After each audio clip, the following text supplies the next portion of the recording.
क्रिस्तु में उपस्थित फादर जी, सिस्टर लोग, माता पिता, भाई और बहनों, ईश्वर के प्रिय बच्चे,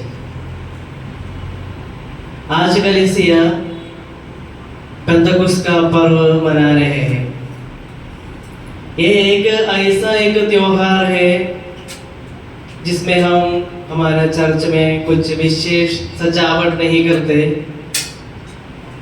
ये त्योहार में बैंड नहीं बजाते और अलग अलग खेल कूद का सामान नहीं बेचते। फिर भी ये त्योहार कलीसिया का एक महत्वपूर्ण त्योहार है, क्योंकि आज कलीसिया का जन्मदिन है। आज वही दिन है जिस दिन में केवल एक 11 साधारण प्रेतों के ऊपर पवित्र आत्मा उतराया और उन्हें उस यरूशलेम में एकत्रित हुए हजारों यहूदियों के सामने ईश्वर को प्रकट करने के लिए उनको धैर्य मिला। आज का दिन प्रेतों का एक नया जन्म का दिन है, ऐसे बोल सकते हैं, क्योंकि ईसा मसीह मरने के बाद उन लोग डरे हुए थे। एक छोटा कमरे में बंद करके बैठा था, लेकिन पवित्र आत्मा जब उन पर आया, उन लोग अलग अलग व्यत्यस्त रूप में बन गए।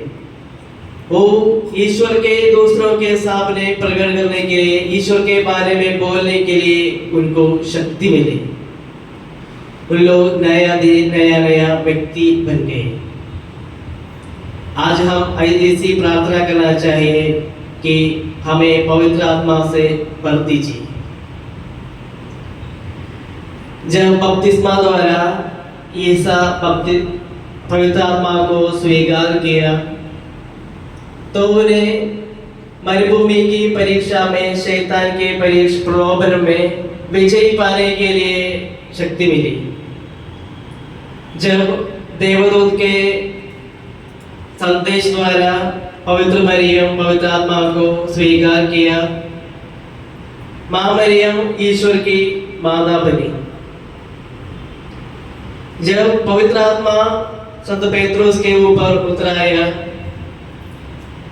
जो ईश्वर को, ईसा मसीह को 3 बार नकारा था, वो एक सचमुच धैर्यशाली साक्षी बने।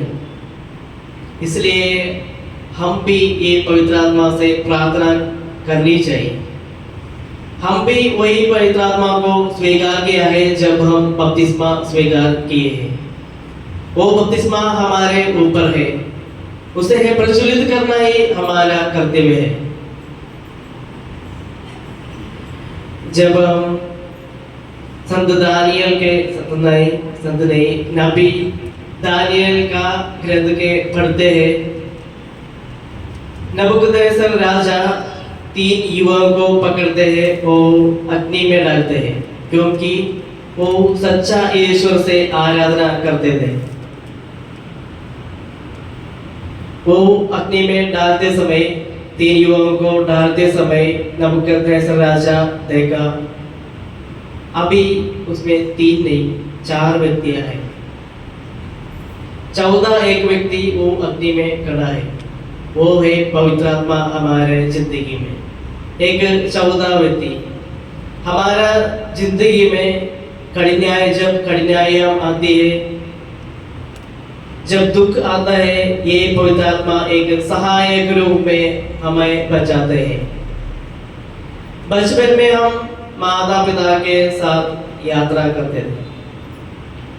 जब उनके साथ हम यात्रा करते समय हम परेशानी नहीं है हमारे लिए। हम कहाँ जाएंगे, क्या खाएंगे, क्या पिएंगे, कहाँ ठहरेंगे, क्योंकि हमें मालूम है कि हमारे माता पिता वो सब कुछ तैयार करेंगे, उसका सब कुछ अरेंज उन लोग ही करेंगे। ये पवित्र आत्मा का हमारा जिंदगी का काम। हमारा जीवन भी एक यात्रा है। इस यात्रा में खुशियां आते हैं, दुख आते हैं, कन्याया में एक सहाय है। एक कन्याया का जीवित यात्रा में एक सहायक के रूप में पवित्र आत्मा हमारे जिंदगी में भरपूर साबित है। जब शिष्यों से विदा करते समय ईसा मसीह उनसे कहा, यदि मैं जाऊंगा तो उसे मैं तुम्हारे पास भेजूंगा, एक सहाय का वाग्दान। जो मैंने कहा है इसलिए तुम्हारा हृदय दुखपूर्ण है, लेकिन दुखी होने का कुछ आवश्यक नहीं है। जब मैं जाऊंगा तुम्हारे लिए एक सहायक को मैं तुम्हारे लिए भेजूंगा। यही वाग्दान ईसा मसीह अपने शिष्य लोगों को दिया है।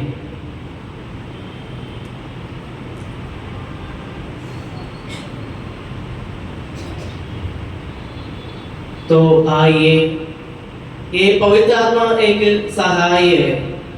अगर हमारा जिंदगी में एक पवित्र आत्मा का ये प्रवर्तन हमारा जिंदगी में है, ये समझने के लिए हम उसी तरफ देखना है, हमारे तरफ देखना चाहिए। एक पवित्र आत्मा एक सहाय है। हमारे आसपास में जो लोग हैं जिन्हें हमारा मदद का जरूरत है, जिन्हें हमारा सहायता चाहिए, उनकी ओर देखना, उनके आवश्यकता को समझना और उन्हें मदद करना, ये पवित्र आत्मा हमारे अंदर बैठकर हमें बताते हैं। जब पवित्र आत्मा माता मरियम के ऊपर आए, तुरंत पवित्र माता वो अपने बहन एलिसबेथ को मदद करने के लिए निकले।